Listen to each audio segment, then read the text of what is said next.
All right, guys. I've had a load of questions come in. I've just picked 6 of the ones that I think are most relevant today. Not saying that anybody's questions are irrelevant, but because I'm a bit busy, these are the ones I can answer straight away, which is why it's more relevant. Rent to buy, is it a scam? Somebody's already brought that up a couple of times. The answer to that is it's up to you to set this up. I mean, we can look for properties for you. But as I say with everything else, is you can do your own due diligence, you can do your own research, you can find your own buyer, seller, whatever you want to do. It's not a service that we're actually promoting. It's just an idea, then concept that come up. Now I know Malcolm's already doing rent to buy because we've been chatting about it the last couple of days. But also, I'm aware I think he's just about sold one of his properties. So the point being is A, it's legal. B, it's a viable business option, and it's not unique to Spain or whatever. It's something that people are doing in other places as well. So the point being is, no, it's not a scam. It's a way where people can actually take over a property that may be difficult to sell. So I'll leave that at that. I've got another video covering the topic in more depth on why somebody may actually want to sell rent to buy to actually get a buyer in there. Is the healthcare better in Spain? I'll be honest with you, unless you're Bupa in the UK, I would say yes. The reason I say that is all I've heard from people here is actually praising the health service. And I'm not getting into it in too much detail, but I would say the NHS had its hand in the loss of both my parents. I'll just leave it at that, due to the negligence and other issues within the NHS. So the point being is, I'm on private insurance in Spain. I also have private insurance in the UK. But even here, I've had friends using the state system as well as a private, and they will say they're at least on par. In some cases, they found the state service actually even better. But like anywhere else, not on a bank holiday weekend.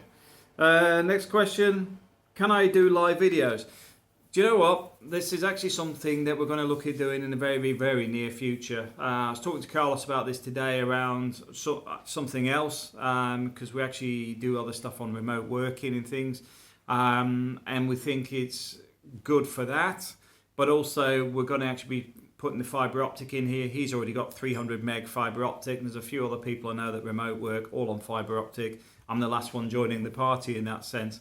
But none of them like being on YouTube. So yes, we're going to go down that route. We'll end up with this being hosted on here. The reason for that being is that the channel's already here. But also it means that the person showing their face is going to be me while they're all sort of dialing in through like a multi-chat. Well, it's not like a multi-chat. It is a multi-chat. But they pretty much don't want to be on video. So it works. I've covered it before on the Philippines and stuff, and a lot of people have a lot of interest, and it means that people can actually ask questions directly, and also it makes it multi-dimensional because you're not just talking to me, you're talking to 5 other people or whatever, whoever's on the call, so they can answer your questions. So yes, that's coming.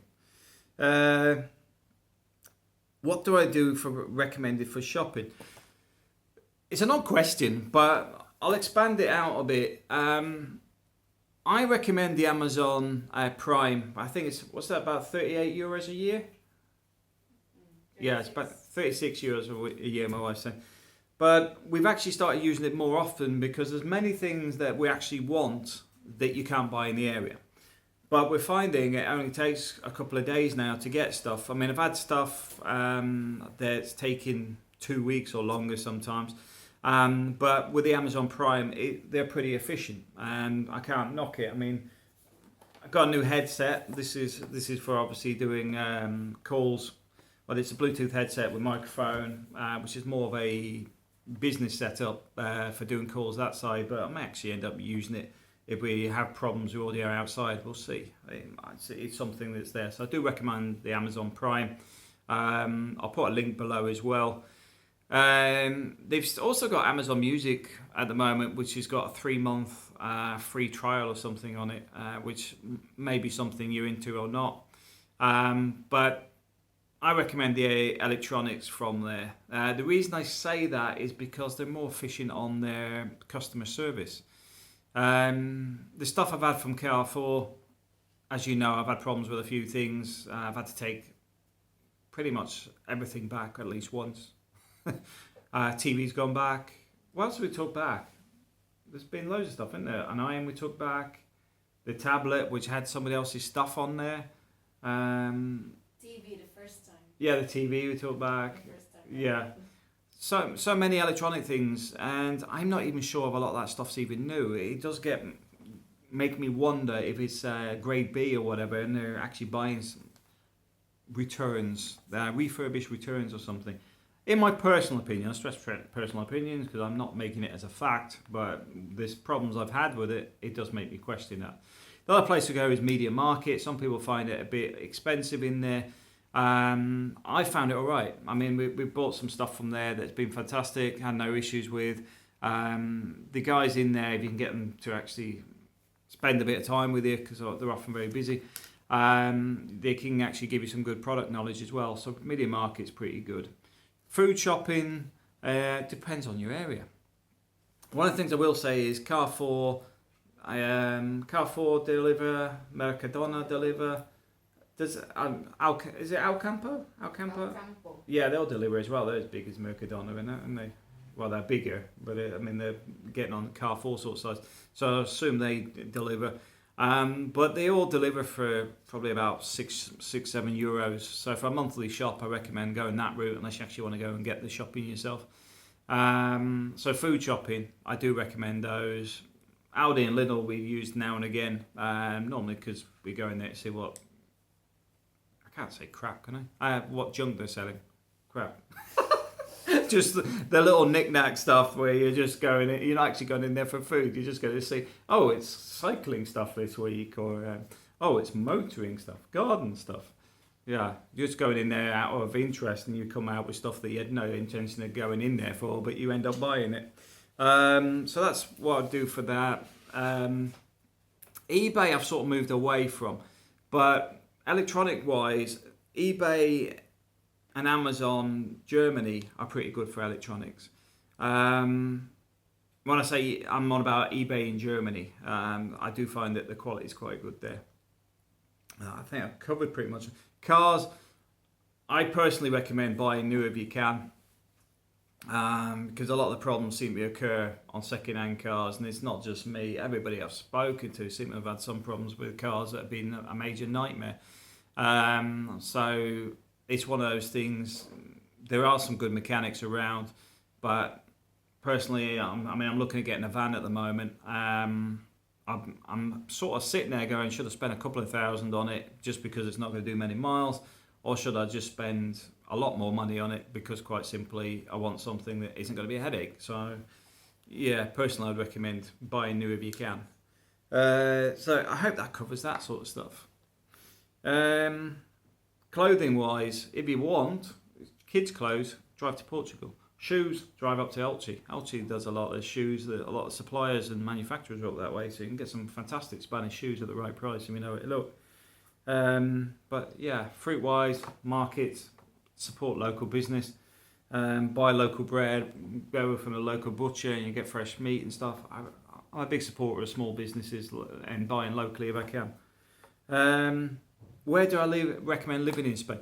This is one that actually gets a lot of contention. I think this is where a lot of people start arguing.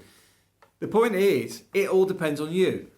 Now, there's a few people ask me about moving here for work. And if you're going to come here to work, you may be better off in Madrid, Barcelona, Valencia, or even up in Elche, because there is more job opportunities.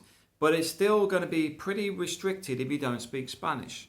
So this is why I'm sort of saying, if you want to come and live on the coast and do the little things in the Brit areas, there is opportunities there, but bear in mind they're seasonal. A lot of it's cash in hand. A lot of it is not paying great. But if you're looking at this for the long term, you may be better off looking at one of the bigger cities. And you'll pick up the language quite quick if you're forced into it. I mean, this is one of the things, Alexander, isn't it? Or Alexandro. I think it's Alexandro. Alexander, okay.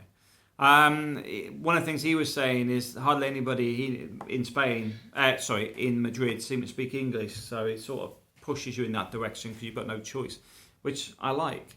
I've actually started Spanish lessons myself. I actually started conversational Spanish. One of the things I will say, my vocabulary is pretty good. Not blowing my own trumpet on that sense. It's just that I've absorbed a lot of words. It's actually getting into conversations, which is the bit I'm now working on. And we'll see how that goes, because I'll quite happily promote the guy that's teaching me, because he's very good. He does a lot of tutoring for kids as well. So yeah, ideal. Next question. There are no jobs in Spain. I suppose that follows on from that one. You have to be flexible. Nobody's going to give you a job. Nobody's sitting at the airport going, you're the guy I've sat here waiting for, hoping somebody just like you just come through the door. The first thing you got, a lot of the jobs here are seasonal.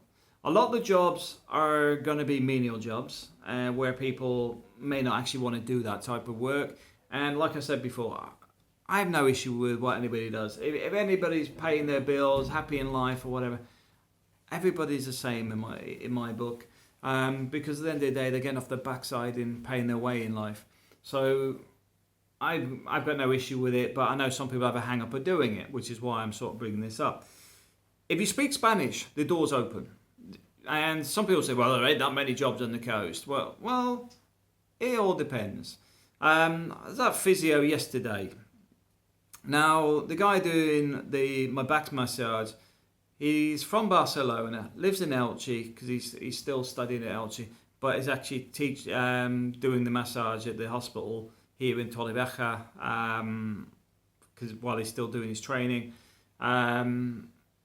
He's flexible. He's moved from Barcelona to Elche to study, to come to Torrevieja to work. That's the sort of flexibility you're looking for. And he is Spanish. But the point is, if Spanish people are making that sort of commitment, and we find it with the schools as well, because what is it with teachers at school? When you first start, you get sent anywhere, isn't it? I think it's after 3 years you can start applying for where you come from, isn't it? Mm. Yeah, so after about 3 years, you're allowed to apply for the town you're in. From your housing. We have teachers here in Torrevieja that come from, where does Gil come from? Valencia. You're talking 4 hours drive, isn't it? Yeah. 4 hours drive to come here to teach. Yeah, but before, Chari lives in Alicante. But after 4 years, she was moved to her town. Yeah, so, another teacher lives in Alicante, but had to teach in Torrevieja because it's where the vacancies are in the schools will let you work. You have to be flexible. And this is the thing that some people may not know, is that's the sort of flexibility you're dealing with Spanish people. So why wouldn't you expect coming into that country that you may have to make that same level of commitment? So if you're looking at a professional type of job, you may have to bear that in mind, that you may need to move around to get the work, etc. But the opportunities are there. And even like things working in the supermarket, Elche seems to have a fair few jobs advertised on a regular basis. Same with Murcia. They seem to have jobs there. Carrefour, McDonald's. What else have I seen ads for? Mercadona, Aldi. And the pay ain't that bad. To be honest, a lot of people probably don't realise that the pay's okay. If you're getting 1,600 to 2,000 euros a month pay, in a job that's actually with a professional business, it doesn't matter it's in a supermarket, whatever. The business itself is a very good quality business. So from my point of view, it's a good job. May not pay as much as you were in the UK, but then again, when I talk to people that are vets and stuff, they often are earning around the same sort of money anyway. So the reality is, what's the difference? Well, not a lot, because the standard of living will be about the same. The quality of life is what you're coming to Spain for. And the stuff I do, which is basically mathematics, a lot of it, because it's basically working out formulas and accounts for very large businesses. The reality is that you're constantly working out numbers. And the sort of numbers I'm dealing with a set of accounts of around £600 million at the minute. And the point being is, I want a simpler life. You know, I've done 20 odd years in this industry, and I'm looking for a slower pace of life. So I wouldn't have a problem working in a supermarket. It doesn't bother me. Because quite simply, the life in Spain here is about family time. It's about enjoying time with friends in the evenings. It's about watching the sun and just chilling out and relaxing. Yes, you'll work hard. As the saying goes, work hard, play hard, whatever. Well, you're in Spain, work hard, relax hard. You know, you've got the sea here, you've got the nature park, you've got all this beautiful stuff on your doorstep. So I would say take that into account, that the opportunities are there. They're not going to come out kicking and screaming and going, we need you. You've got to go and get them. Which gets back to Spanish. One of the fundamental things I will say about Spanish, which is my last question somebody was asking, is what's the hardest bit about Spanish, learning the language? The problem I'm having, that no doubt is a stumbling block with a lot of people from the UK, is probably around the verb to be. Because quite simply, I started learning with Duolingo and things like that. It didn't break down the verb to be. So I will say that you need to look at that and focus a bit on that. Because if you can get your head around that, that breaks out your niños, your niñas, your who, the we, the they. And then everything starts flowing from that, because the I need, the necesito, your tengo, you know, I have, I want, well, I have is I tengo. I have is untengo, isn't it? Yeah. And then you've got I need is necesito. But the point being is you start to expand it out. So I would say start with a verb to be. It's very easy to learn a lot of vocabulary, you know, knowing like the airport, the bars, the car, the beer, the everything else. But if you get the verb to be, you can start formulating basic sentences very quick, and then you start moving forward. The lesson today was around the verb to be, because I have the vocabulary, but the point being is if I can get my head round the ires, the airs, and all that sort of stuff, because I haven't looked at it, and that's a fault of my own, and it's something that Duolingo I find doesn't really explain too well as some of the words actually being Latin American rather than Spanish. So like computadora is in Duolingo. That's not computer in Spanish.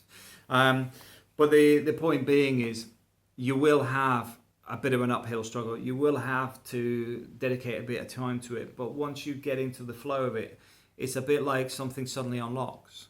And for me, I can already sense that the verb to be, once I've spent a bit of time on it, I'll probably spend the next 2 weeks on it to get it really ingrained, then the formulation of sentences will become much, much easier. And I already have a lot of the objects and everything already, so the sentences will become much less harder to put together when you're talking to somebody, but also understanding somebody, because the formulation becomes much more simple because you've ingrained those bits that seem difficult to begin with, because it's not that difficult, but in the same sentence, the verb to be, a lot of people never learned in English, and that's one of the things I will say. A lot of people may not even know what I'm talking about, but that is one of the problems that people will have in the beginning. But once you grasp it, you're away. Anyway, thanks for watching.